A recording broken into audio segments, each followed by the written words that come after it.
সাত সকালে গোসল টোসল করে সাজুগুজু করে ছুটে চললাম হেমিলনের বাসিওয়ালার মতো। আমরা যাচ্ছি ঈদের জামাতে। আর আমার সঙ্গে রয়েছে পিচ্চি কাচ্চা কেচের মেচর বক্কর যা আছে সব। আজকের এই ঈদুল আজহার সকালটা ছিল বৃষ্টিময়। ওয়েদার খারাপ, চলে আসতেছে বৃষ্টি, আমাদের হয়তো দৌড় দিতে হবে। এটাই বাস্তব।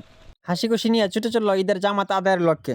বৃষ্টির কারণে আমাদের ঈদের মাঠে আর পড়া হচ্ছে না, আমাদের মাঠ পড়া হবে আমাদের মসজিদে।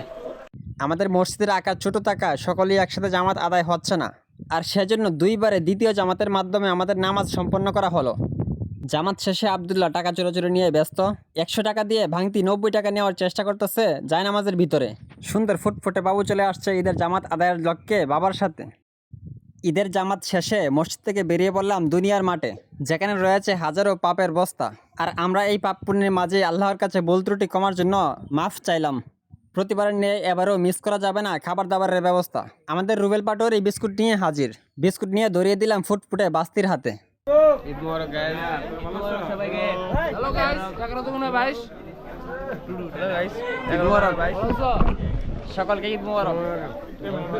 দুনিয়া থেকে চিরতরে বিদায় নেওয়া মানুষগুলো তাকিয়ে রয়েছে আমাদের দিকে। ভাই, দাদা, নানা, নানু সহ দু জাহানের সকল মুসলমান কবরবাসীর জন্য দোয়া ও মোনাজাত করা হলো কবরের পাশে দাঁড়িয়ে।